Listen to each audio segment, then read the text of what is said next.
We're now live on YouTube. Okay, thank you.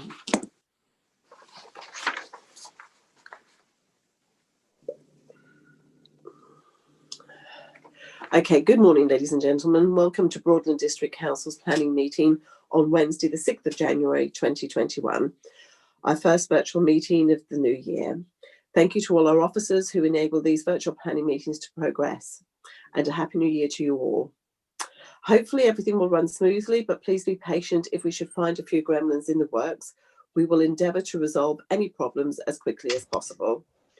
Our meeting today will be recorded and the meeting will be live streamed for public viewing on YouTube. The recording of this meeting will also be available on Broadland District Council website. You should be aware any comments made in this meeting will be recorded indefinitely. Please can I ask everyone in attendance to ensure that when your microphones are unmuted, that you should try to keep the background noise to a minimum. Background noise can be very distracting from the discussion and information being relayed throughout the meeting.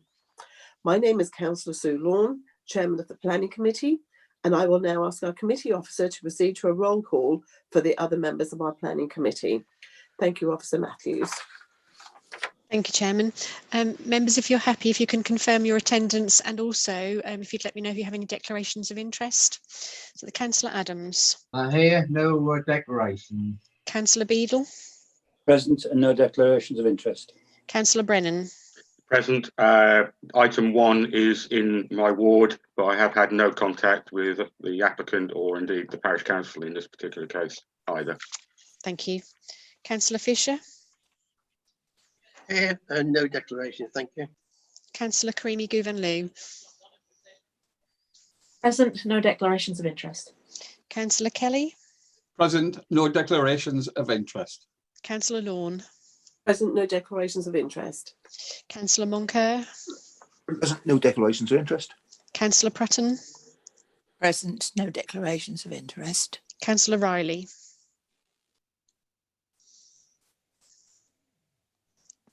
Councillor Riley, you're on mute. So, apologies. Yes, present, no declarations. Thank you. Councillor Ward. Present, no declarations of interest. Thank you. And I should just add, Chairman, that we have apologies from Councillor Folger and Mr. Kelly as he's acting as his substitute. Okay, lovely. Thank you very much.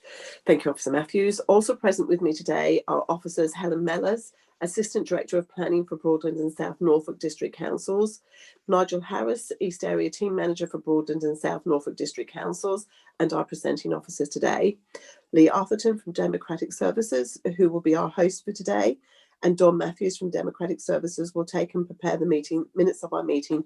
Thank you.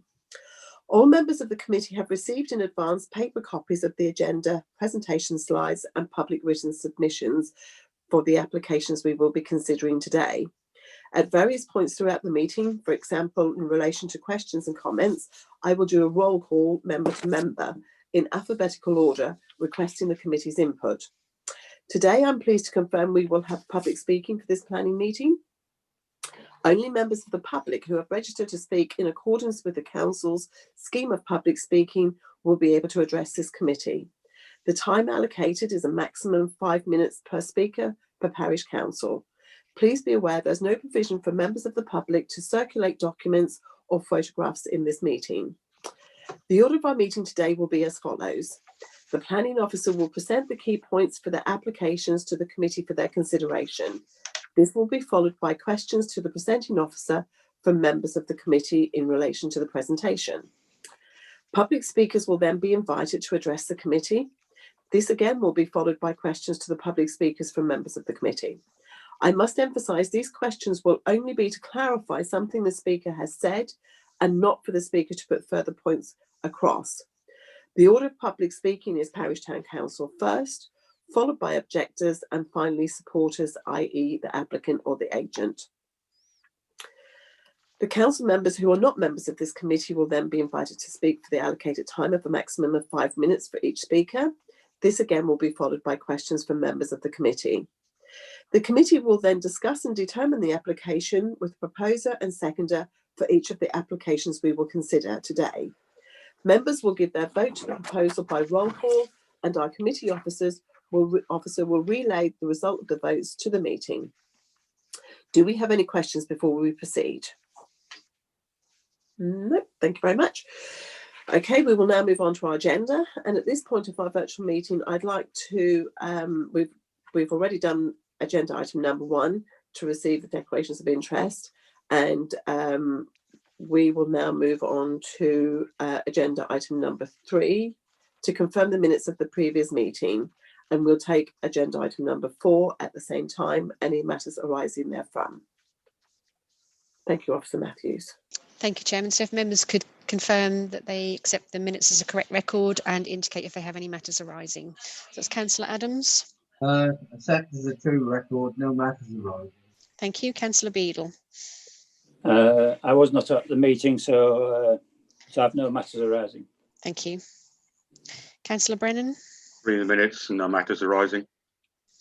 Councillor Fisher. Agree the minutes, no matters arising. Thank you. Councillor Creamy Gouvanlou. Minutes confirmed, no matters arising. Councillor Kelly. I wasn't present, so Yeah. I won't make a decision on that.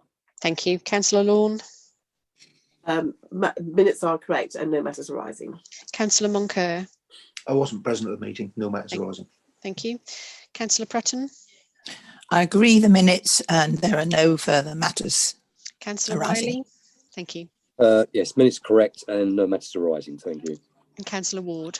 Agree the minutes, no matters arising. That's all complete, Chairman. Okay, thank you, Officer Matthews. And we've already dealt with agenda item number 2, apologies, and we can confirm that Councillor Fulcher has given his apologies and Councillor Kelly is his substitute. Okay, we'll move on to agenda item number 5, the schedule of applications. And we will take our first presentation this morning. Application 2020-2062, land at Clarksloke, Blowfield. And for public information, I will just explain the meeting as it will move on.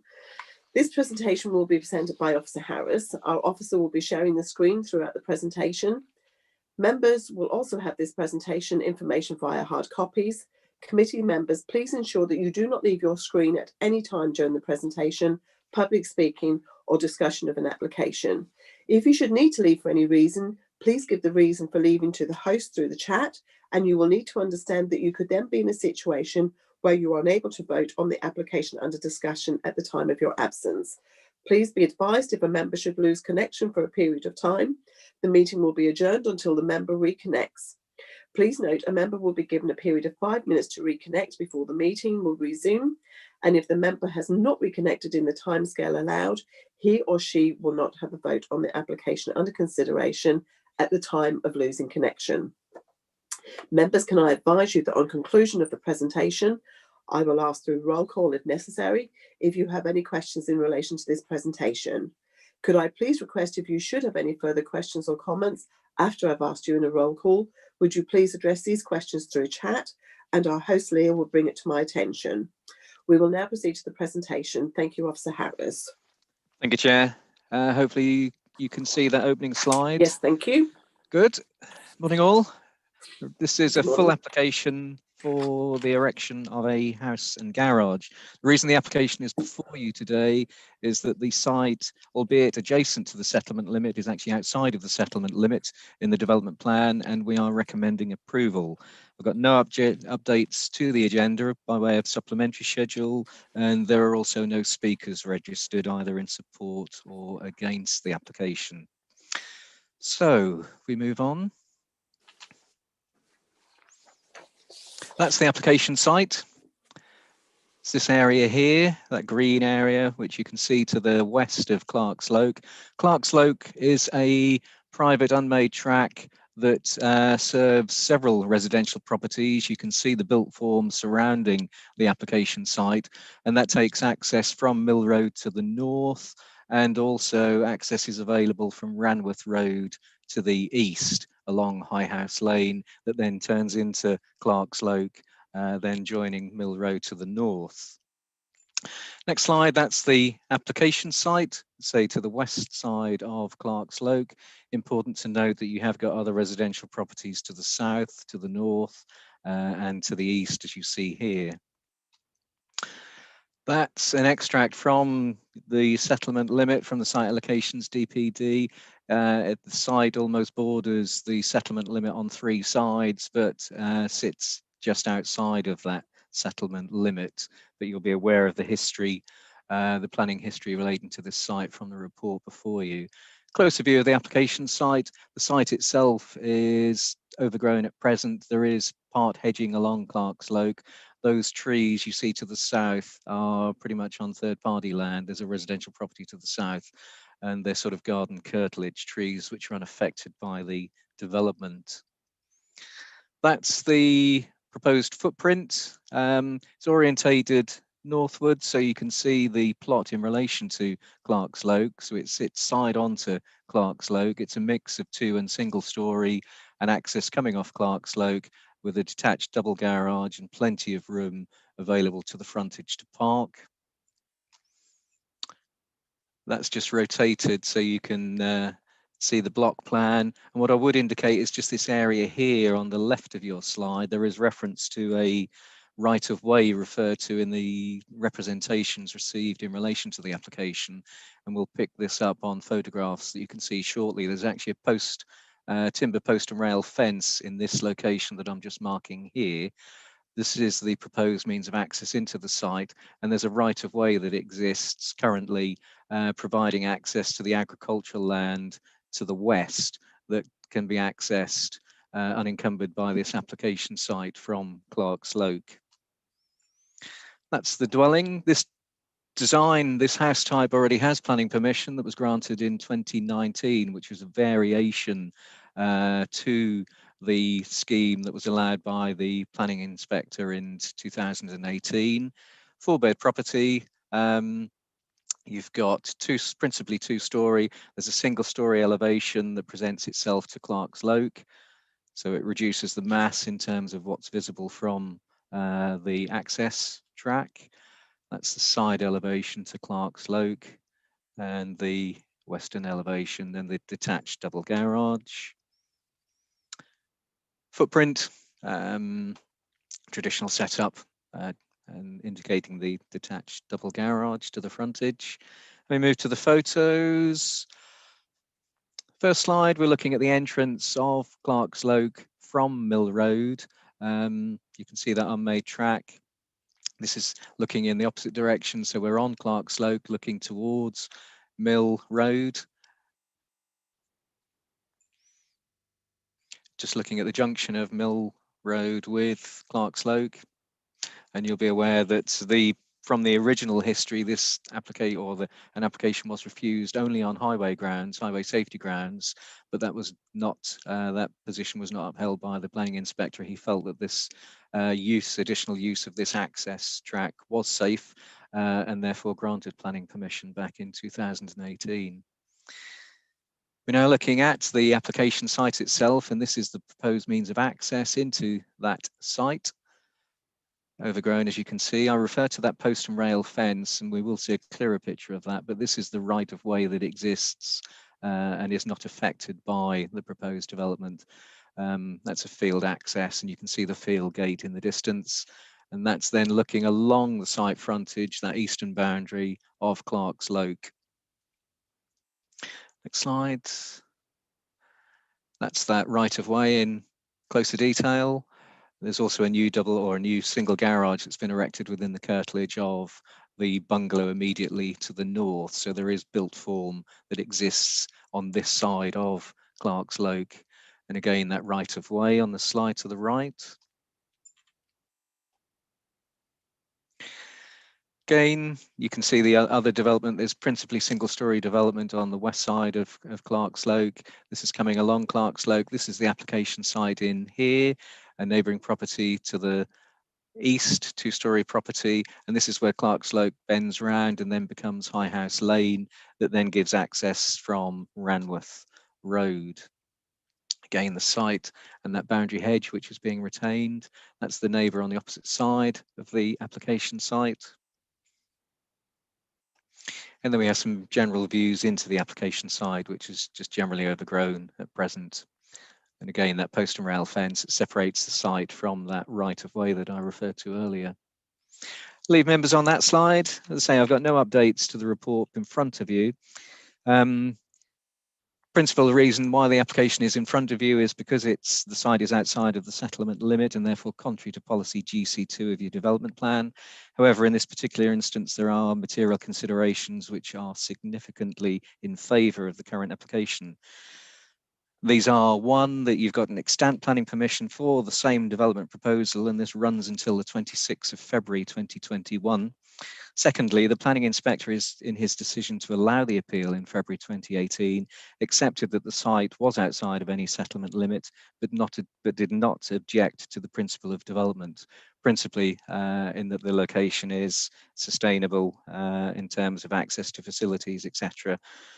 Furthermore, in this particular case, and in the absence of any evidenced harms, there were no harms identified other than the original refusal of planning permission in terms of highway safety. The inspector didn't agree with that, so we've got no evidence harms in this respect. This is giving rise to a single dwelling, which to a certain extent provides a small addition and supports the government's objective of boosting the supply of homes as contained within the MPPF. And as I say, in the absence of any evidence harms and with the material considerations which I've referred to, approval is recommended for the scheme as set out on page 18 of your agenda. Thank you, Chairman. Thank you, Nigel. Okay, we could just have the full screen again, please. Okay, thank you. And members, can I just ask if you have any questions in relation to the presentation, please? Councillor Kelly? You're on mute. Good morning, Okay. Nigel. Good morning. In the planning inspector's consideration, he's detailed there that there are certain conditions that he has said that is a requirement of it. Will that we have to state that that is part of the consent if it is given today?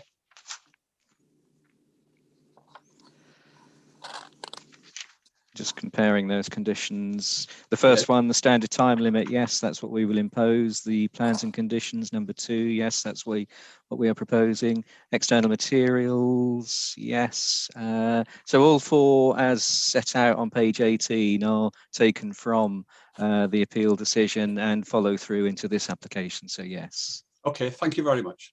Okay, thank you. Councillor Fisher? Thank you. Just a quick query on the plan. It looked as if the picket fence that Nigel talked about of the boundary impact on the parking bay, that it was further away from the road. So just really confirmation that there's no restriction on that suggested parking bay or passing bay. Do you want me to? Yeah, I can go to that picture. Yes, please. Yes, please.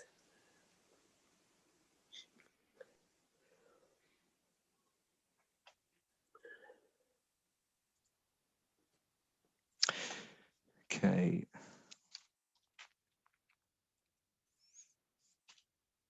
I think at present, can you see? Let me just go to the slide from Clark's Loke if my computer works.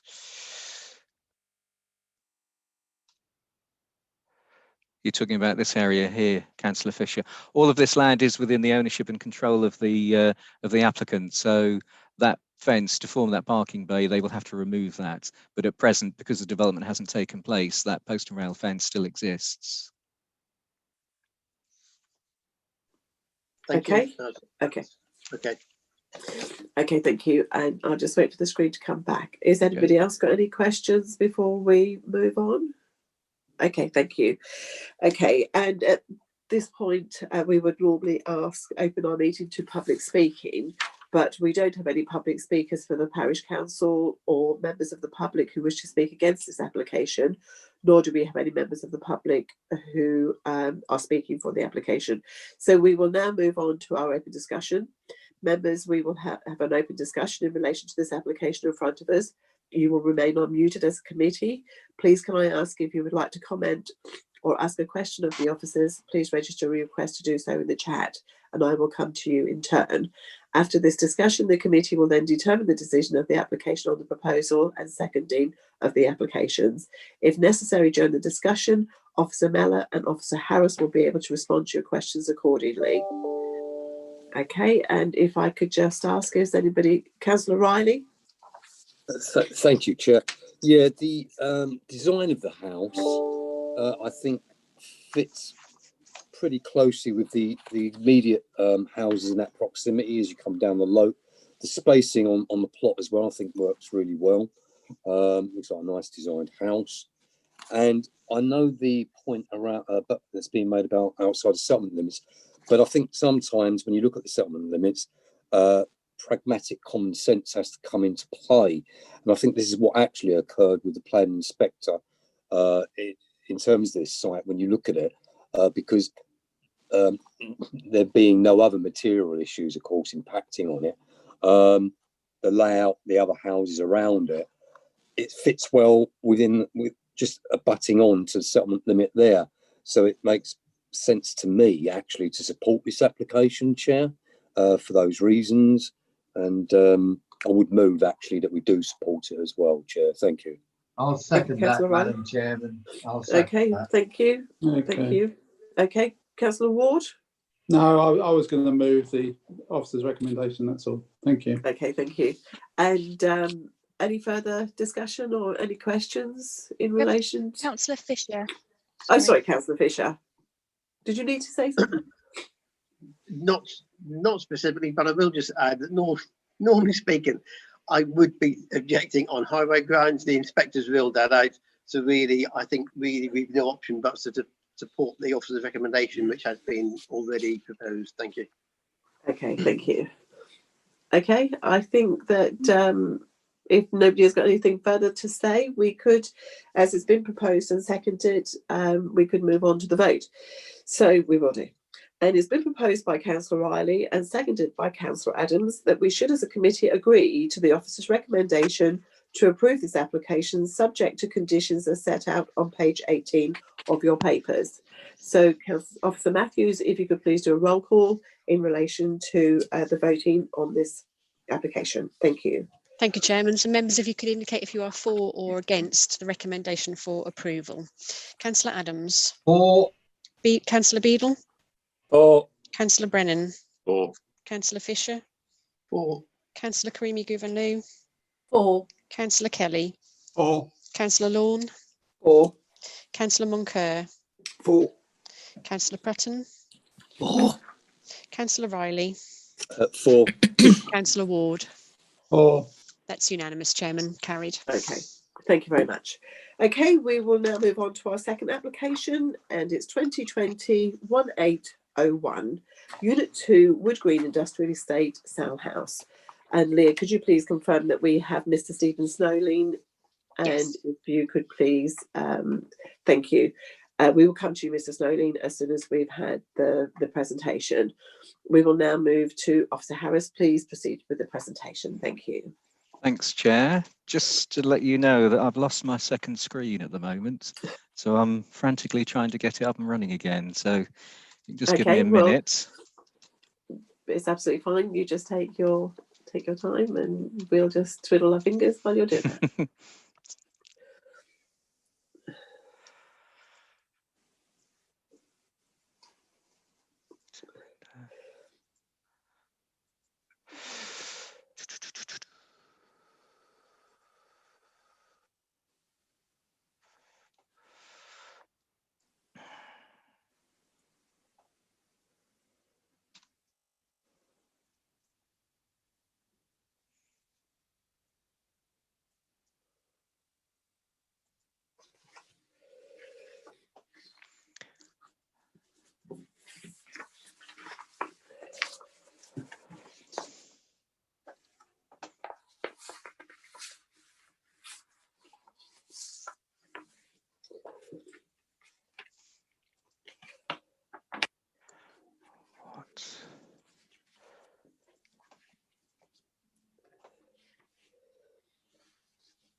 I think, right. Okay. We're just What's about good for there. you? That's fine. Don't worry.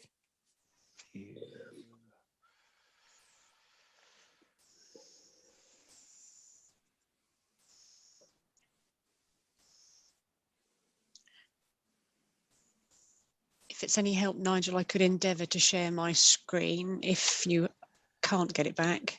No, I think just got to resize it. Right. Okay. Let me. These things are sent to challenge us. This is it, and it's not very often that we get gremlins, so it's okay.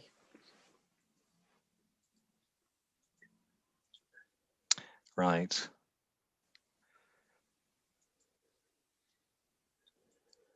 Okay, can you see that? Yes, thank you.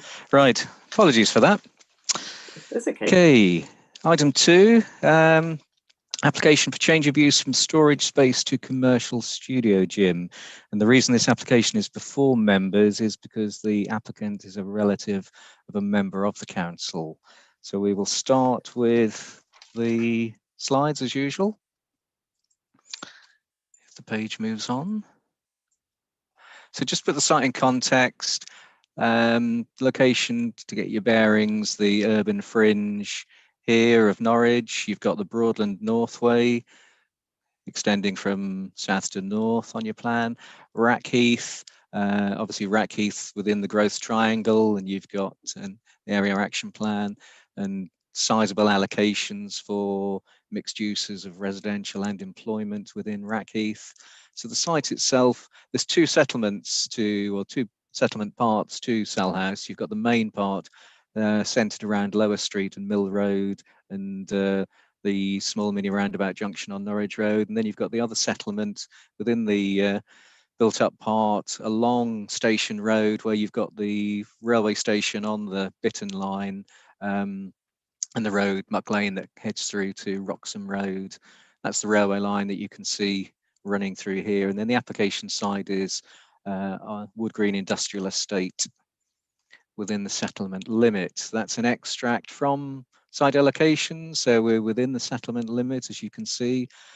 The site itself is a former granary adjacent to the railway line that has been turned into employment uses and other uses over a period of time. The buildings are quite old and dated, as you'll see from pictures. Wood Green is a road that comes in, an adoptable road, comes in off Station Road that leads off Norwich Road at the junction here, and that serves principally bungalow development to the eastern side, and then the employment units, the other retail units, etc., on the western side.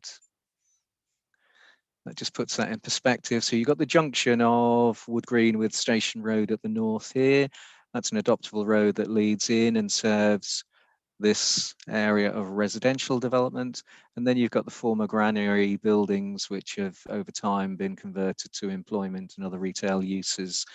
There's an access that comes off at this point here, quite a wide access road that leads in and serves and comes around the back of the units and serves other units to the south. There's then car parking on the eastern side of that access road, and we'll pick that up in photographs shortly. So just a closer aerial view. That's the application site. It sits within a longer run of buildings, principally sort of single story in nature, this area here. Then we step up to a sizable building, which was the old granary itself.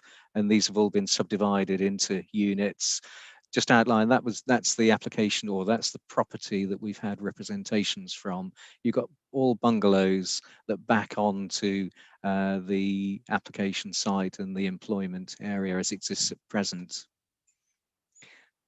That slide just depicts the unit itself. I talked about that parking area. There's end-on parking all the way along this area here on some consolidated gravel.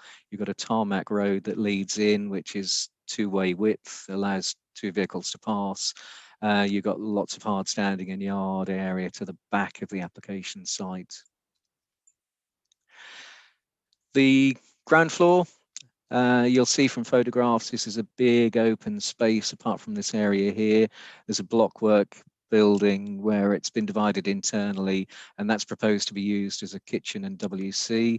There's an existing staircase that leads up to an area within the roof space. There's a dormer window, which is this element here shown on the floor plan that looks out to the back towards the railway line, and that's proposed to be used as an office in connection with the gym use. So this is the adoptable road, Wood Green, that leads in off off Station Road, and the access comes off Mill Road. This swings round.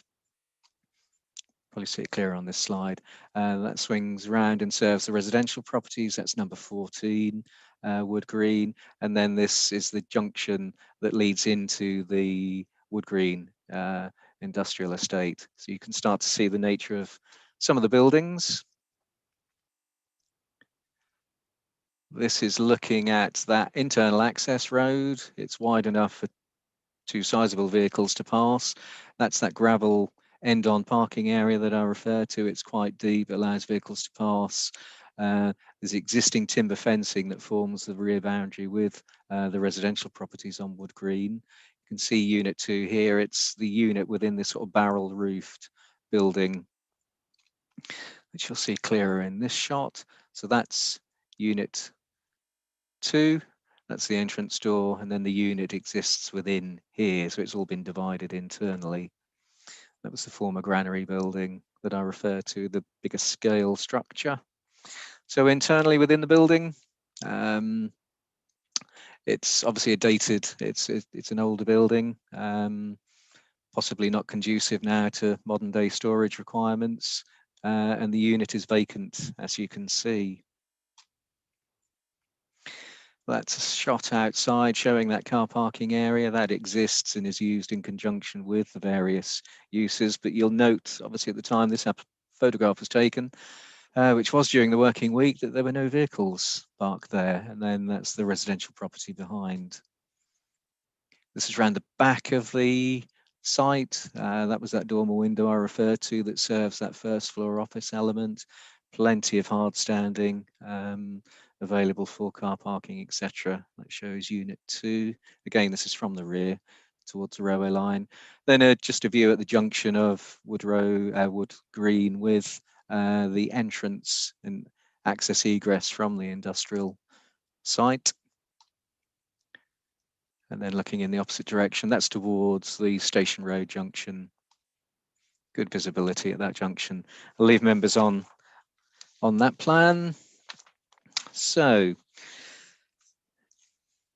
just to summarise in terms of the main issues, obviously the applicant is an existing Broadland business and seeks to expand his successful recreation and fitness operations and has been looking for suitable premises for some time.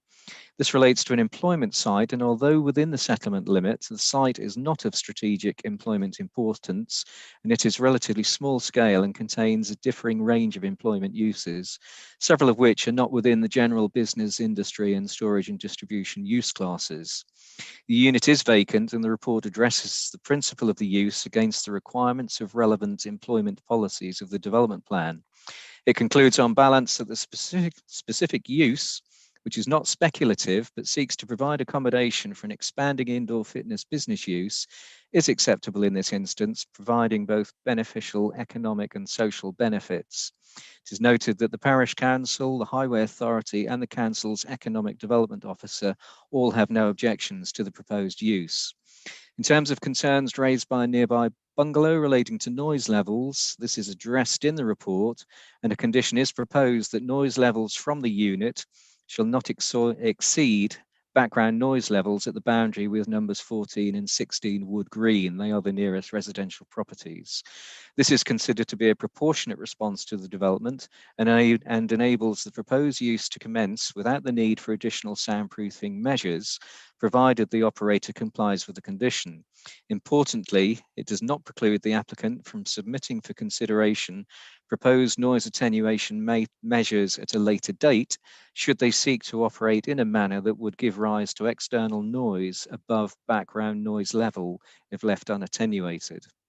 In combination with a condition controlling hours of use in accordance with the suggestions of the Environmental Protection Officer relating to slightly later morning starts as set out in paragraph 522 on page 32 of the agenda, and which I believe the applicant is accepting of, then I consider the impact of the proposed use on residential amenity can be adequately safeguarded by using those appropriate conditions.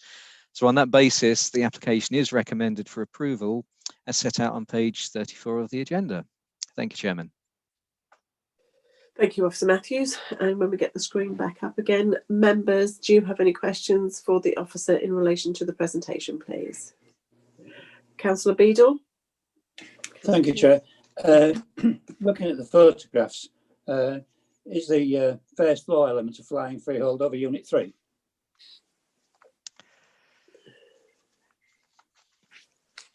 I don't know. I think as we've got the applicant with us today, that's possibly a question if I can defer and ask the applicant to respond to that.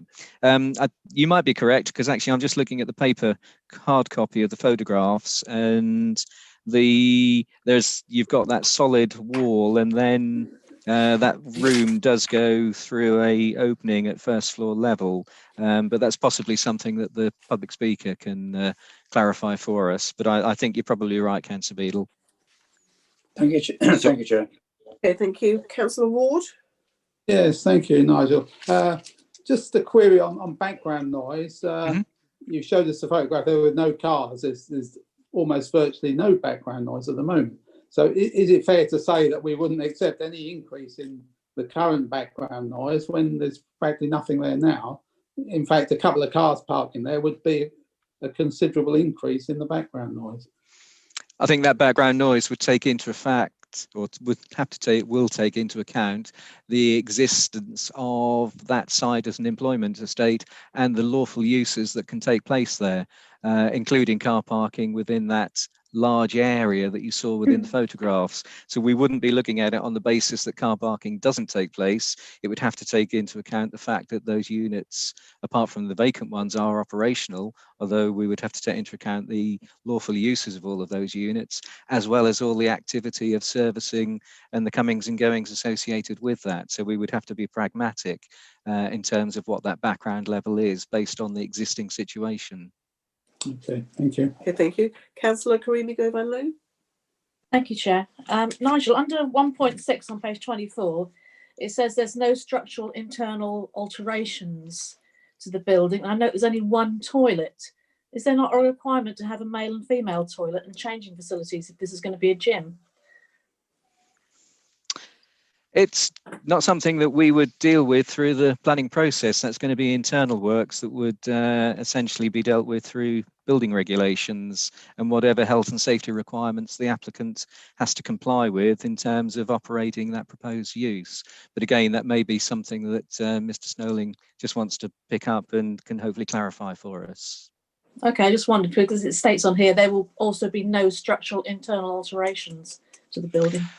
I think, to be fair, there are no structural alterations in terms of is it load bearing or anything like that. That building you saw is just lightweight block work that doesn't actually support anything above it. So I think that's the reference to structural. It's not impacting on the main structure itself. That's just an internal sort of petition building. Okay, thank you. And Councillor Fisher. Just clarification also on this background noise issue. I think what's proposed is the correct way of dealing with it when you're looking at background noise. The fact it's next to a railway line, when you're assessing the background noise, is that, for example, I know there's a building between the railway, or the building is between the railway line and the neighbours, but I would have thought train noise, even with the new trains, would be quite significant for number 14 and 16, and therefore would that be taken into account as the background noise, because that happens probably every half hour on that particular line, or is it the general background?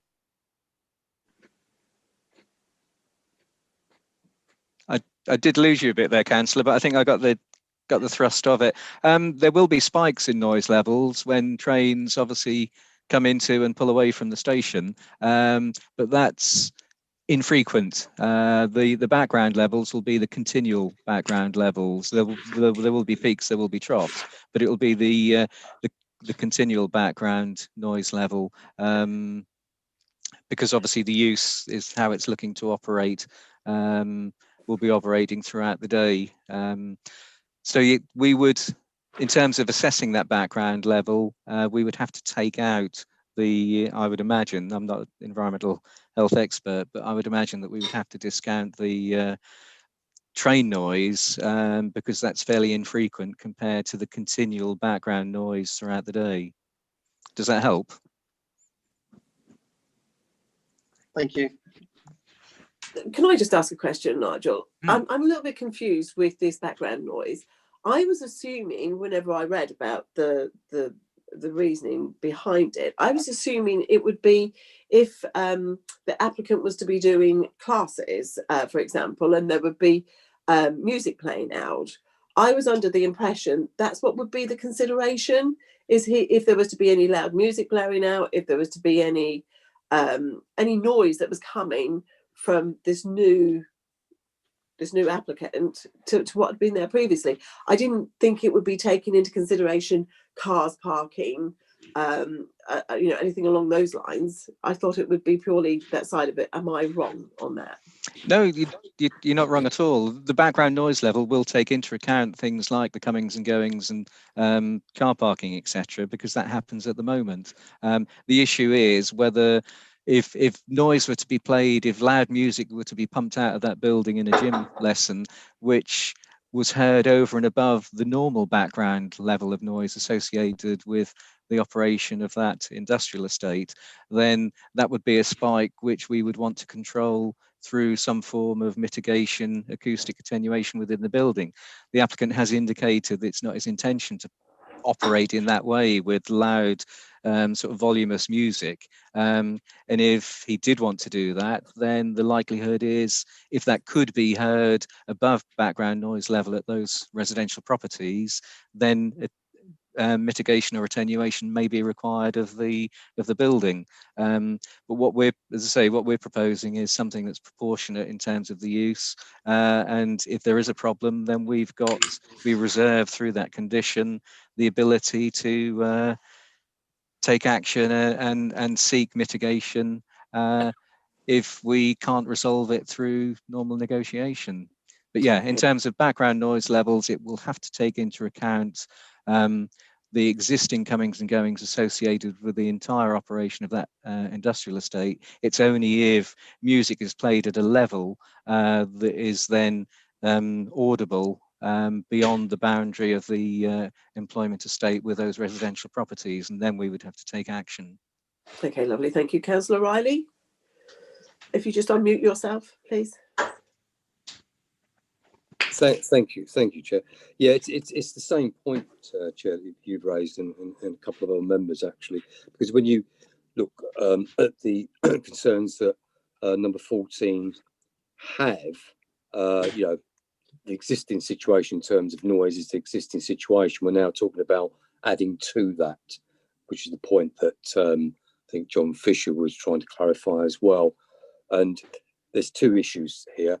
One is you've got the car parking, which immediately abuts the neighbouring fence with gravel all the way down. So I'm picking up here that's probably a concern as well. You've got 10 up to 16 cars, as the applicant says, parking in and out. It's quite a noisy thing, but it's got a tin roof as well, and it's a empty building, so that would amplify noise from inside. So what I'm struggling with a little bit here is, and this is Nigel I'm asking, is that when you go to the document, I know what Nigel has just said, so I'm trying to clarify this, Nigel, in terms of what you've just said. Where are we making reference to this in terms of negotiations around noise levels and what the applicant is actually saying they are not going to do in terms of music and being played, which doesn't occur at the moment, and of course mitigation in terms of sound buffering within the building, the tin roof, etc. I'm not seeing it referenced in the document in a kind of conditional way, which I guess is difficult, but I'm just trying to find that in document. Yeah, I can help you with that, Councillor. I mean, I think you need to forget the issue of car parking because that area exists. This building, if it was being used, has the right vehicles to park within that car parking area. I think you need to you do Yeah, need to yeah, set that aside. Just from the applicant's perspective, I'll just draw you to the middle of paragraph 5.21, page 31. The middle part of the sentence, the applicant states that loud music is not played and that the volume would be kept low. This is in terms of how the use would operate. I'd also draw your attention to the middle part of paragraph 5.23 on page 32 of the agenda, which picks up the where we're coming from as officers in relation to seeking a condition that controls the level of noise emanating from the building. I think that's a distinction you need to make. We're only looking at controlling the level of noise that would emanate from the building. And if that level of noise that comes from the building is not above background noise levels at the boundary with those neighbouring properties, then there isn't an issue. We would only have an issue if loud amplified music probably were pumped out from the building that could be heard at the boundary and beyond the boundary of the application site, and then we could take action. Then it would be entirely reasonable then for the applicant to have to attenuate that building acoustically. But I see no reason why they cannot operate within the building currently within the remit of that condition that we're proposing. Okay, thank you. Okay, Thank I you. think it's time if we moved on to our public speaking now. And we don't have any representation from the parish council, nor do we have any residents present who wish to voice their objections to this application. However, we do have applicant Mr. Stephen Snowling who wishes to speak in favour of the application. Officer Atherton, could you please unmute Mr. Snowling? Okay, lovely. Mr. Snowling, thank you for attending our meeting this morning. You will have 5 minutes to address the committee, and unfortunately we don't have a clock that we can share on the screen, as that would block you from the members of the committee. However, the host of our meeting will advise you when you have 1 minute remaining. Is that acceptable to you? Yes. Okay, lovely. Mr. Snowling, please introduce yourself to the committee, and you will have 5 minutes starting from now. Good morning, all. I'm Stephen Snowling. So again, I started this business originally from my garage, and hopefully along my presentation, I'll be able to present the business and how we've come to this point.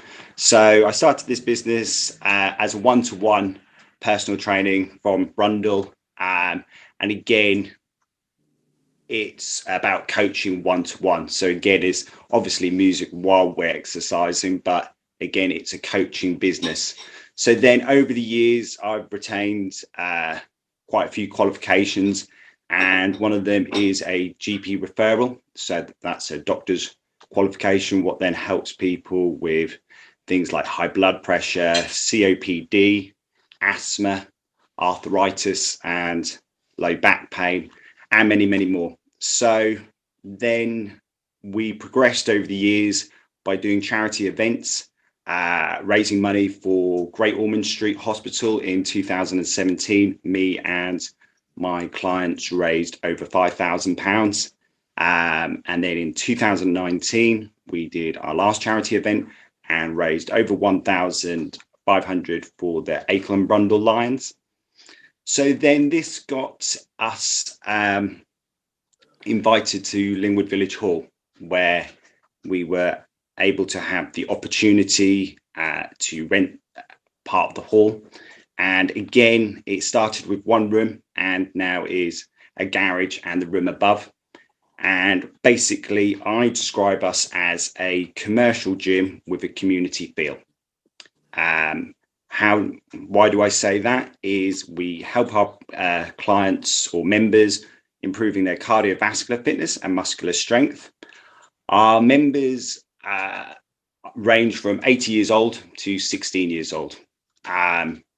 Again, during obviously that hard year we all had, we were nominated for 2 Broad and Heart Awards. So again, we were helping our members with over the COVID period with programs, older adults as well, with beginner fitness classes, live classes. And again, we went beyond just the exercise front, is the community part. We did coffee chat mornings, bingo, and quizzes. And I was very proud to then be, or me and my wife, to be nominated for the Broadened Heart Awards.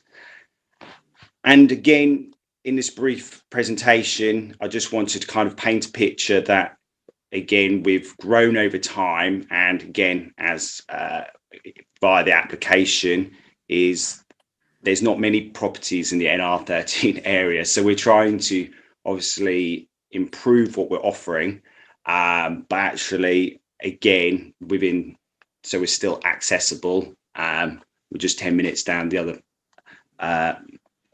of the postcode.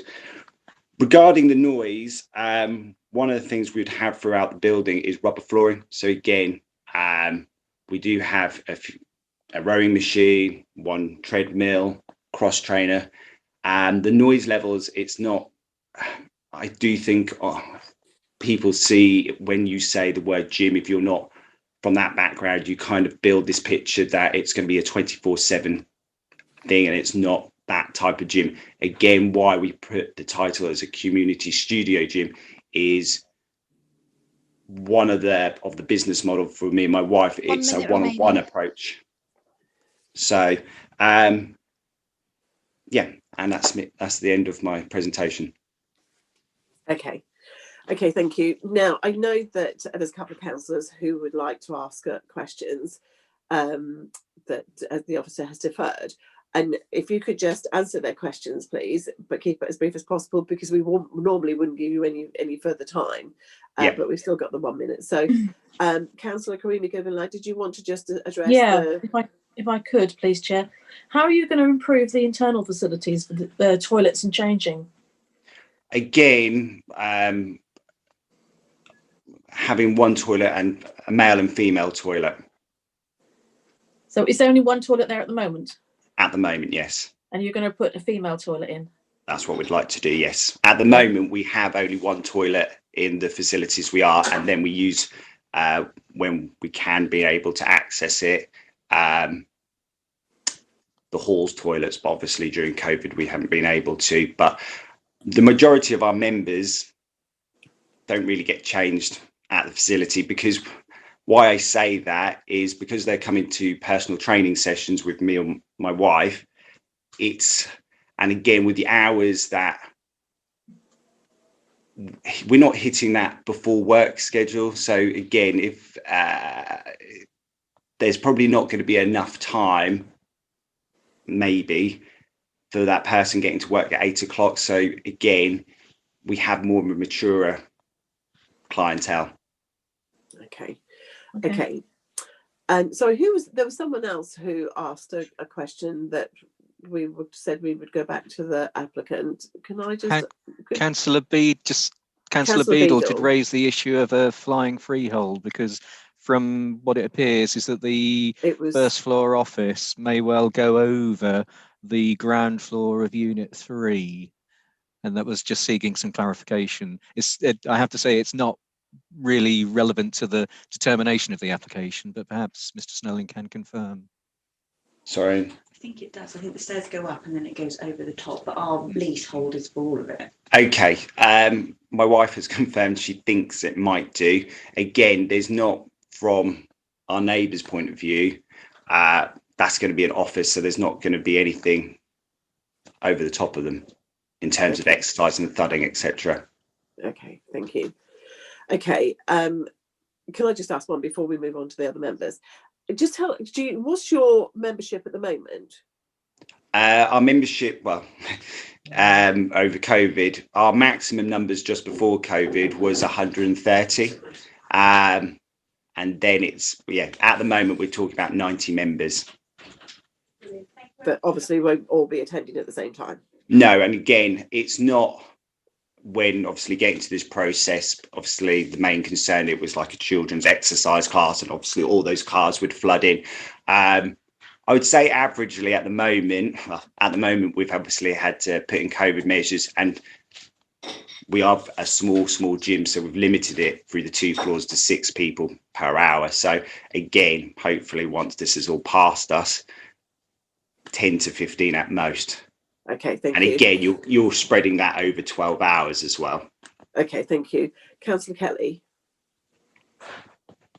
Yes, good morning, Ken. As part of your business plan, I think it's very commendable actually to have, your gym facilities in a small community, especially post-COVID. In your business plan, you would want to accelerate the business. Do you envisage Zumba classes? And also, if you're going to accelerate your business in there, you're going to have more clients come in, that the toilet facilities, I mean, you're going to require better than what you've got, as brought up previously by Councillor Caroline Karimi Gouvinlu. Realistically, would you envisage putting male, female and disabled toilets into the facility? And exactly how are you going to control, possibly if you have 15 people in the gym, are you going to control the noise levels of them coming in and out and parking, and the noise that generates, as a group coming out and having enjoyed your facilities? Okay, I think that you've already answered the question in relation to the toilets. Yeah. So because of the time, could you just, if you just address how you would handle So the we noise? would have small group exercise class. So what do I mean? Probably 6 to 8 people at most. And how we've been controlling members coming in at the moment is software. So again, you actually book in a slot where you get the gym full. So so at the moment, to control COVID and obviously to make sure we're as safe as we possibly can be, you are booking in your hour slot. So again, that would address parking issues and also the flow of traffic. And it's not going to be a continuous, I would say the morning will anticipate them first, like mums after they've dropped their children off, till probably about 9:30, 11. Then generally between 11 and 4, it gets quite quiet. And then for the last 4 hours, that's when I envision it picking up a little bit in terms of it getting busy after work, etc. Okay. But thank you very much for that. Is there anyone else before we move? I think that we've taken up quite a lot of Mr. Snowling's time. Any more? Okay, that's lovely. Thank you very much, Mr. Snowling. The committee will now go back into discussion, and if we could unmute the members, please, Lee, and then we can have a discussion. And Councillor Riley. Just make sure I was unmuted then, Chair. Thank you. Yeah, I think the condition 5 and Nigel's further fleshing out of that, it is of course enforceable in terms of background noise measured pre and then during the lifetime of the leasehold, or however long it operates. It is enforceable. So I think the issue is with number 14, there is a mechanism via enforcement to make sure that noise level does not go above the background noise with continuous movement. And as Nigel said, there's an issue there in terms of if there is a problem, then the applicant has 2 choices, either to stop it or to put in sound buffering. And I think with that concern that's been well understood here, again, I think that this one is bringing the building back into use. A couple of people being employed. It's a useful thing for the community. And again, Chair, I would move that we agree with the recommendation. Okay, thank you. Seconded. Councillor Ward. Oh, sorry. Yes, there have been a number of these applications, and a number of gyms successfully operating in former industrial premises. There's one on Salhouse Road in Thorpe St Andrew, and I've never heard of any complaints from the residents living opposite about noise. So I can't see this being a problem, and happy to go along with the officer's recommendation. Okay, thank you very much. And Councillor Fisher, did you just second that?